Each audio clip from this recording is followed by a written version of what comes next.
So I had this thing where I gave myself permission to ask one question on every consult I did. But that was my comfort threshold. I was constantly making these calls and everybody sounded busy and short and frustrated on the other end, as we are in the hospital. I was like, no, no, no, I'm also here to learn. And I gave myself permission with every call, no matter how short the other person was, no matter how disinterested, disengaged, or not up to talk they were, I would ask the question. Hello, my beautiful friends. My name is Dr. Becc. And I am Christine Barker, and this is Am I Doing It Wrong? A podcast for doctors by doctors. Dr. Becc is a mindset coach and medical doctor who specialises in liberating driven professional women from the limitations of perfectionism, imposter syndrome, and people pleasing. She's basically the cheat code for getting out of your own way, showing up authentically, and living a life you're proud of. And Christine is a medical educator and nephrologist who creates resources for doctors in training that I truly think are an unfair advantage. She makes complex topics super simple and takes the pain and uncertainty out of passing your medical exams. Christine and I connected a few years ago via our online platforms, and over the years we've discussed countless highs, lows, and in-betweens of doctor life. And in doing so, we've experienced firsthand the power of vulnerable conversations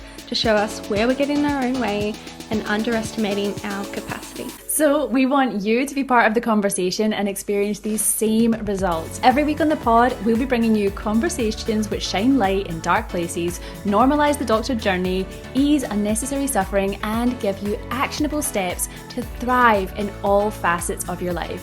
So grab a cuppa and get cozy for this week's episode of Am I Doing It Wrong? The podcast for doctors by doctors. Hello, my beautiful friends, and welcome back to the podcast. Every one of you who's joining in, we're so excited that you've decided to join us and spend your precious spare time here. And today is going to be a juicy one. Today we are talking about being the kind of doctor who asks questions. And this is really topical this week. For you, Becc, you were just telling me before we came on a story from yesterday. Tell us what's been going on for you. Yeah, guys, I was just telling Christine about how I felt quite embarrassed, actually. I'm thinking about where that embarrassed feeling came from, but it's been nagging me. So I've been working in this new job for the last couple of weeks. I've had a break from the hospital for a couple of months while I was living my life over in Europe. And I've come back into the clinical setting to find myself, deconditioned in some spaces. But this embarrassing feeling has been bugging me when I think about what the problem is in this case. The embarrassing feeling has come from me not showing up in the way that I want to show up clinically. The embarrassment is this is who I am as a doctor. This is who I want to be as a doctor. And I've had this situation where I accidentally didn't show up that way. I'll give you some more specifics. So this is a very simple situation. So I got a call from the ICU registrar where I'm working. And they were calling me because our patient had been met calling overnight. And so the ICU team had been involved, and they were just touching base with me, seeing how the patient had been progressing that day after I'd come and reviewed them in the morning. And now that we had resolved the sort of acute emergency issues, we wanted to have a discussion about this patient's ongoing care. We'd seen that this patient was obviously had the potential to become, they were quite frail and had the potential to become unstable again. And so we wanted to revisit the resuscitation plan. Now, at this point, the ICU registrar was telling me her opinion. She said, this is what we're planning to do. This is what our team is planning to do. We're planning to make the patient for not for CPR, not for resuscitation, and not for ICU. And they could be for vasopressors and inotropes. And I'm nodding along, just kind of receiving this conversation. My mind's like, yeah, I agree with all that. That all sounds appropriate. And the conversation moved on. Then I caught myself in this thought of being like, well, wait a second. I know why I agree with that, and I do agree with that. It doesn't bring up any red flags with me, but I'd also love to hear why they think that. because in my mind, I'd come to that conclusion myself, but also I I could be sitting on the fence about it a little bit. I had my reasons for coming to it, but I didn't know why they agreed and came to the same conclusion. We just saw each other's conclusions, but we didn't have a discussion about why or how we'd come to those conclusions. Now, that would be fine if I was perfectly happy, I was sitting tight, pretty comfortable in my opinion, but I still had questions.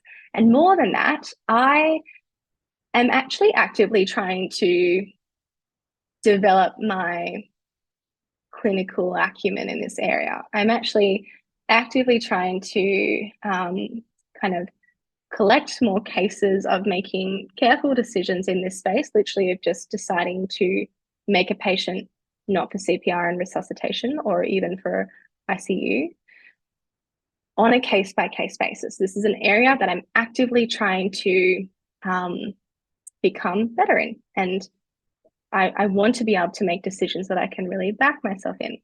This isn't something that I can go and learn from a textbook. This isn't something that I can go away by myself and just read theoretically. And it's not even something that I have used my consultants over the years to have these discussions.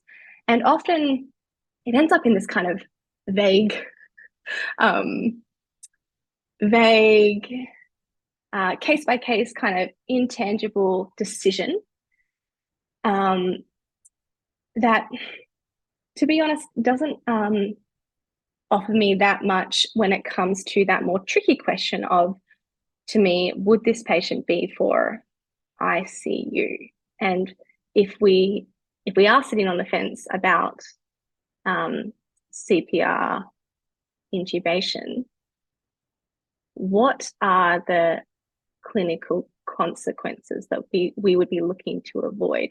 And that is a question that is probably better answered by ICU than my physician consultants, just because ICU more frequently deal with these cases and in particular see the consequences of it. So all of this to say, I was perfectly positioned for an opportunity to learn from this ICU registrar that I had on the other side of the phone, who had probably had this case discussed with even their consultant, maybe, and they'd made a team decision. But I let that question come up and not be answered or not be acted on in myself. And this is where the embarrassment came up. It's because I didn't recognize or respect that question. I didn't act in the way that I wanted to act in that case.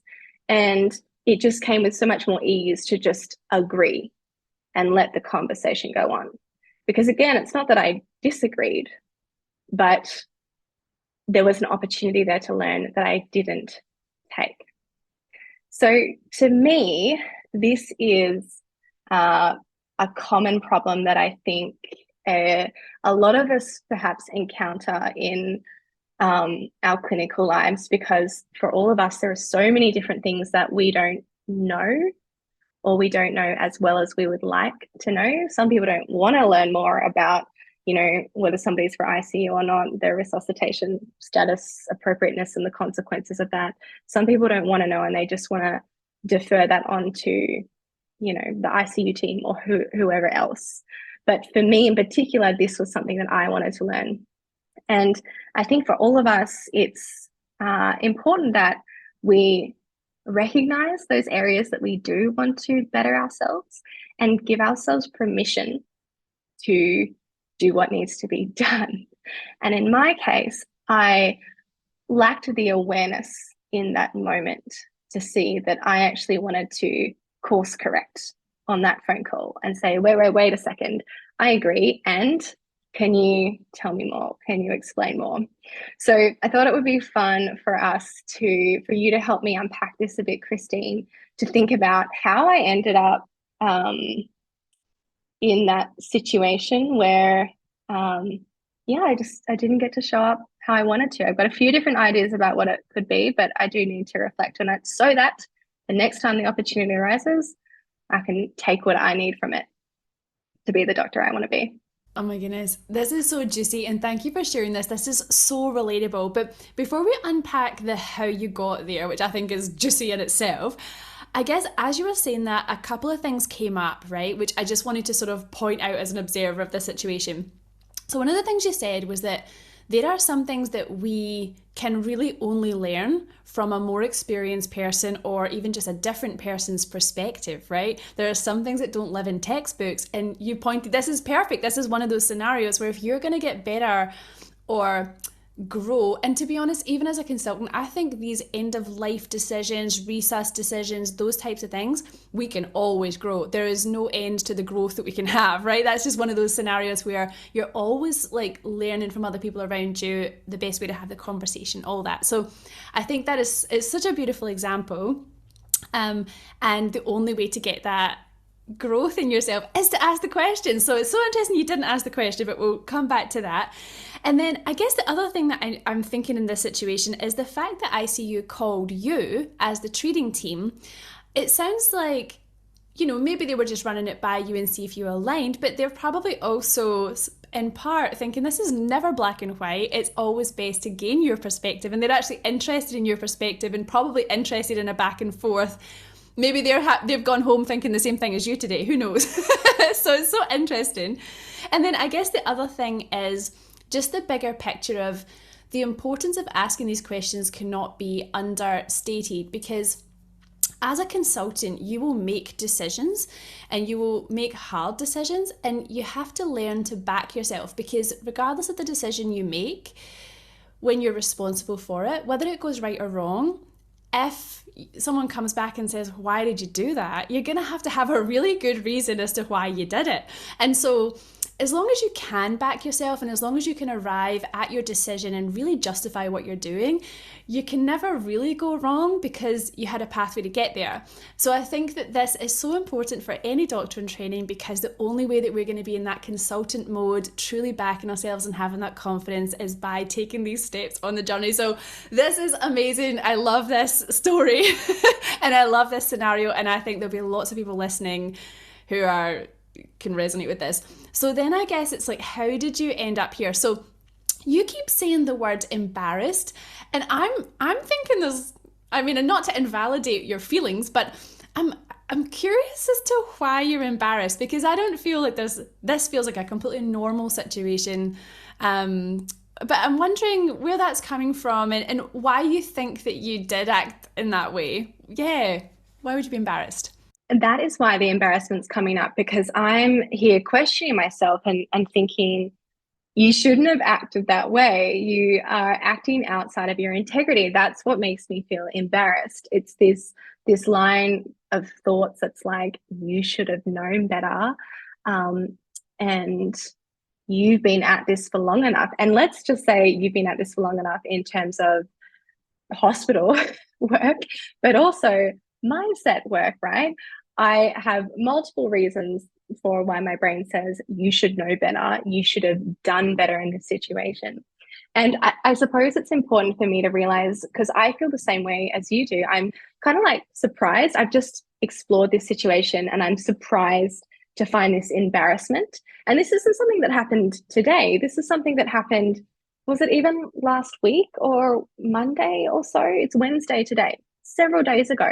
And I haven't been feeling embarrassed. I've had this little niggle of like you need to do something or something didn't go right, just this little sense.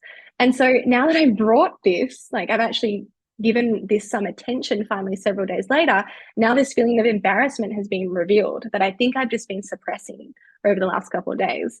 And this is such a amazing example of how important thought work is, and just looking at your thoughts, because now that I brought this embarrassment up, even as I'm talking to you about it right now and trying to understand why I feel embarrassed, literally as we're talking, it's lessening and lessening as I'm seeing I don't have a reason to be embarrassed. Before I was believing I have a reason to be embarrassed.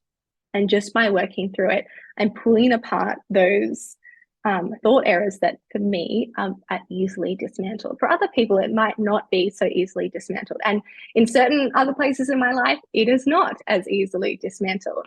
But in this case, it's a great example of how just questioning, why am I feeling embarrassed, as you've led me to, is it's treating the source of the embarrassment in the first place. So there's nothing to even necessarily investigate. But as I was saying, I think the root of my unsettled feeling is I didn't show up in my integrity. And it's okay that that bothers me. I'm happy for that to bother me. I'm happy for that to cause a negative emotion and get my attention, because in this case, I genuinely wasn't. And now I've got to be careful to not make it mean all those like pessimistic, premature conclusions like you're a bad doctor, you should feel guilty, maybe you're not cut out for this, all the dramatic things that you can go and do. And instead to just recognize what I want to do differently in the next case. And in the next case, I realized I really just need to switch back into that mode of being on the front foot to ask questions. That's what I had to purposely do before. And I guess that's why I mentioned my bit of a hospital break, because before I had a couple months off, that was the way that I led myself in the work that I was doing, constantly asking questions, constantly taking opportunities to ask questions over and over again. And it was something I was doing on purpose, but it became more and more natural. After I've had a break, I've kind of had this shock and I'm like, oh, wait a second, I need to do this on purpose. I need to actually purposefully lean in to asking questions, because apparently it doesn't come naturally to me. It's something that I had to do on purpose then, and maybe I developed like some more strength in those neural pathways and it became more of a default. But right now in this moment in my life, I've just discovered that my default is to quiet the question, not rock the boat, not take up space, let whatever those thoughts came up about, that's not the point right now, Becc. You all agree, don't waste any time. That's not the point of this phone call, all the other things, because that wasn't the only thing the phone call was about. So yeah, exploring whatever those thoughts were that just also suppressed my question, like gave me permission to ignore that question that I had. Yeah, and you just said some pure gold there. It feels like word tennis. I'm going to throw these right back at you. So you said you didn't want to rock the boat, take up space, or waste their time. Oh, and I can so relate to this. Oh my goodness. So I guess, which one do you want to take first? What about the taking up space? Yeah, yeah, taking up space. Yeah. It's such an important thing, and I see this in different scenarios. But in this thing where you want to ask a question, you've got something on the tip of your tongue, and something's blocking you from it. Yeah, what is sort of leads to that? Or I have a thought right now, the one that came to my mind. It's like, by me asking this question, the idea is that I'm asking them something that I should already know and that I should go and learn myself. It's like my brain is saying, this is assumed knowledge. They're speaking to you in this way because it's assumed knowledge. That's my interpretation of them talking to me like, we're all on the same page, right? That's how I'm recognizing that that's the assumption I made from the whatever cues I was picking up from the conversation. And therefore, for me to interrupt that and ask them to backtrack and explain, that is taking up space if my assumption is correct. So even recognizing that thought, which straight away I'm like, that's just a thought error. That's an error in my interpretation. Sure, it might be true. It might be true that it's assumed knowledge, but who are they to decide at what knowledge level I should be at, right? Even if they did have that assumption, that doesn't mean that I shouldn't ask a question that I want to know the answer to. It doesn't mean that they're right about what I should know. Only I can know what I do and don't know. And it is my responsibility as a clinician to fill those gaps at the most appropriate pace and pick the right times to do it and the right resources, which, sometimes is, you can go and read about things. But as you said, at other times, this is my resource for learning. These clinical cases and consulting with other teams, this is one of my main resources. So I think that's it's important for us to, I was actually talking to my interns about this today. It's important for us to give ourselves permission to take the learning from these clinical situations at work, because we're there to work, but we're actually there to train, and we forget that. We think that we should just be taking up space to the point that it is required to do our work, but we also need to claim some space to do our learning as well. So I was talking about how I've had so many situations on the phone where, especially when I was like BBT1, and I'd be requesting consults and getting advice back from these specialty teams. And there were so many things I don't know, not that there's not so many things I don't know now, but there were so many things I didn't know, so many opportunities to learn with all these consults I was making every single day, and, in the position that I was in. And so many times I would just accept advice that didn't make sense. And I would have had the same sort of operating assumption there too. I can definitely see that being there. Well, if they're telling me it because it's, I don't know, assumed knowledge, if it wasn't assumed knowledge, they would explain it to me, right? That's not true. They're just doing the bare minimum in their job. It's not a part of their job to educate me on their specialty. They're just answering the question. And me making the assumption that they assume I understand why they've given this advice is just false.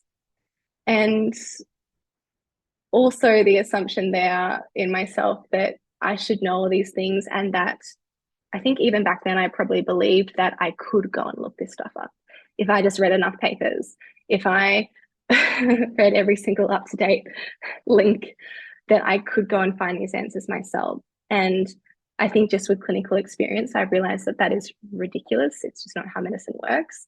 But as a very junior person, I think I took way too much responsibility for my own learning, and I wasn't willing to take up resources from the system, i.e. my colleagues and these consult opportunities, to learn on the job, on the go, because I took too much onus on, well, you should know this by now. Well, you should learn this yourself. Go and do this study in your own time. Yeah, I can really relate to that. And almost having did you ever have one of those lists that never ended? Like you'd write down the list of things that you didn't understand, but you would actually never tick anything off. So then the list just got bigger and bigger and bigger and bigger. And I was never going to go home and study that because I was too tired because I had a big day. But just coming back to what you were saying there, I actually loved it because you kind of touched on two different ways to ask questions. So one, and how we sort of started off, was about your own learning. When you do sort of agree with the person on the other end of the phone or whoever you're speaking to, but you're like, oh, I wonder how they got there, like a curiosity. And then you sort of touched on how sometimes you can be speaking to someone and you may or may not agree.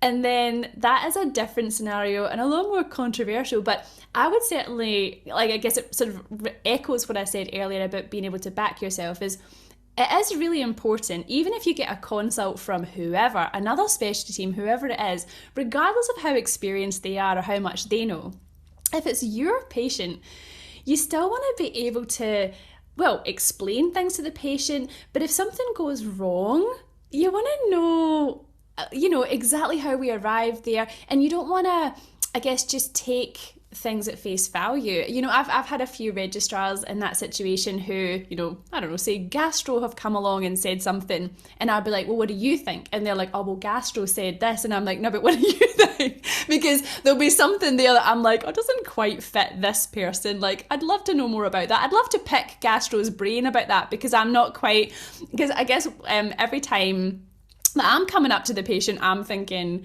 all right, I'm just going to take all this and then what do I think? Because obviously as a consultant, that's what you have to do. But I think we should all be doing that and trying to do that young, because like you say, it actually is what could be more important than knowing whether you agree or disagree. But then it's that thing where you don't want to rock the boat or offend anyone or take up this space, when really I feel like it would be interesting if we asked more questions. Like if I'm making a decision and someone's going to ask me a question, I want to be ready to answer it as well, right? And I actually think that very experienced people, depending on what the question is, they might struggle to answer your question. Like in some scenarios, have you ever found that where you do ask the question and then you're met with a funny response? Has that ever happened to you? Are you saying because it's such implied knowledge to them, or they? Not even implied knowledge, but just sometimes we do things because we're just working through an algorithm, or it's just what we do. Like sometimes we see this and we just do this, and then you kind of almost forget why you do what you do. And so if someone asks you, oh, why are we doing this? Usually you can justify it. But there are scenarios where those are actually quite hard questions to answer. And I think it would serve everyone to go back and really always think about that. Always have it top of mind, like the evidence base or where did you learn this? Because I'm sure that I still do some things that I just learned as a registrar by osmosis, and it's just what we do, you know? When I was talking to my interns about this today, I was actually saying, so I was talking about how when I was junior, I gave myself permission. So I had this thing where I gave myself permission to ask one question on every consult I did. That was and you can ask as many questions as you want, guys, but that was my comfort threshold. I was constantly making these calls and everybody sounded busy and short and frustrated on the other end, as we are in the hospital. And I was like, no, I'm also here to learn. And I gave myself permission with every call, no matter how short the other person was, no matter how disinterested, disengaged, or not up to talk they were. I would ask the question for myself, for my learning. It was something I decided to do to honor myself. And because I also had that running list of all the things that I wanted to learn that just weren't getting done after hours, right? So I was talking to my interns about this today when I was talking about this thing that I'd done and how important it is to ask questions, how valuable it is when somebody does answer your questions in an educating way, but also to be prepared for when people don't react well to your questions. You have to be willing to get the bad reactions in order to keep asking the questions. People will come across, whether it's true or not, they will come across short, disinterested. They might even seem upset or annoyed that you've asked the question. They might be offended that you've asked the question. They might be caught off guard or they might be embarrassed themselves because, as you're saying, like not for a bad reason, but just because it's how our brains work, sometimes we forget the information that's irrelevant to us now because it just is the answer. We don't need to know all the backstory. It just is the answer. It's like implicit memory versus episodic memory. So when there's so many reasons that people can react poorly to your questions, and to be willing to ask questions for yourself. If you want to be that kind of person who learns on the job and learns from these clinical scenarios, who gets that information about what you can't learn in the textbook, and if that's who you want to be, you have to be willing to at least perceive that other people will receive that poorly sometimes. And I think that's a really important part of supporting yourself, to ask the questions. You just have to be willing to let other people be how they are, but do it for yourself. So I think that's probably one of the most important changes you can make when it comes to how to ask a question. People will be offended or upset or whatever, and you can't do anything about that. But is that a reason for you to stunt your learning? That's the question we have to answer for ourselves at the end of the day. And there's ways that you can ask the questions. If you're coming across curious, or just prefacing it with "just for my learning," I love that. Just for my learning, could you tell me about? It creates a scene where the other person feels more comfy.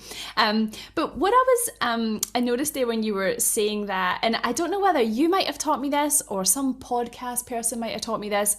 But what came into my head was the definition of confidence. And I think someone gave me this definition of confidence being the willingness to be uncomfortable. And that was kind of what you were describing, was a confidence that you have to, like, confidence is not knowing the answers. Confidence is how you're going to go through life getting the answers in a way. Yeah, I couldn't agree with that more. Like, what's more what creates more confidence than knowing that you will back yourself and take care of yourself, even when you're uncomfortable or feeling any of those much more challenging emotions. That makes you unstoppable. Yeah, absolutely. And it's a really good way to sort of sum up the, the body today. Go forth and be confident. But I really think this was a great example, you know, in terms of bringing that to us and asking questions, because it sounds really simple. But as you can see, when you unpack it, it's got layers to it.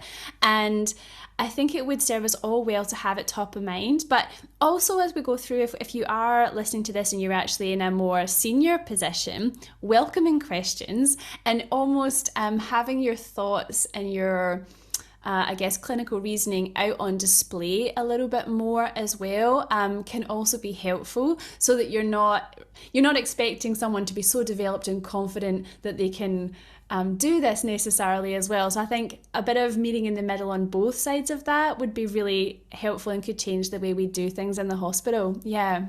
That would automatically undo that assumption that I made that this is assumed knowledge. And I do that with my interns as well. If they're nodding along at things and I'm like, wow, I'm very surprised that you understand this at internship level. And that's when people are nodding along kind of inappropriately, it's such a great opportunity as an educator to step in. And I have had so many consultants who do that for me, who step into the learning, and that would have literally solved one of my problems. If not that this is the ICU registrar's responsibility, but if she was like, do you want to talk about the reasoning, or what's your reasoning for why you agree? You know, that's not her job. But if we approach things that way, when we have these conversations that aren't black and white, it welcomes people into asking questions. And if you want to be proactive, it's a beautiful thing that you can do for medical culture. Yeah, it's a team sport, and it definitely leads to the best patient care, is having those open discussions where you're not afraid to show your blind spots and welcome in new perspectives, and then arrive at your own perspective. But I think get all the information and then arrive at your own perspective. I think that's really key. Yeah. Yeah, so I hope that everyone listening feels more confident. You'll go into tomorrow, today, just a little bit more curious and able to back yourself. That's my wish for you. And thank you so much for sharing that with us, Becc. Did you have anything else to say to these guys? Yeah, I agree, more confident and giving yourself permission to take up space and ask questions, and remember that you're not just in the hospital to work. Even as a consultant, working, getting the work done isn't your only job. You have to constantly be learning. It's a part of our job to take up space and ask questions. And for me, I know I've just got to bring it to the front of my mind and practice that day after day now, until it becomes my default neural pathway again, to err on the side of the question as opposed to err on the side of the suppression. So thank you guys so much. We are looking forward to chatting with you in the comments down below, and we will see you in our next one. Bye. I've been waiting all my life for something. I've been down the darkest roads and up in the clouds.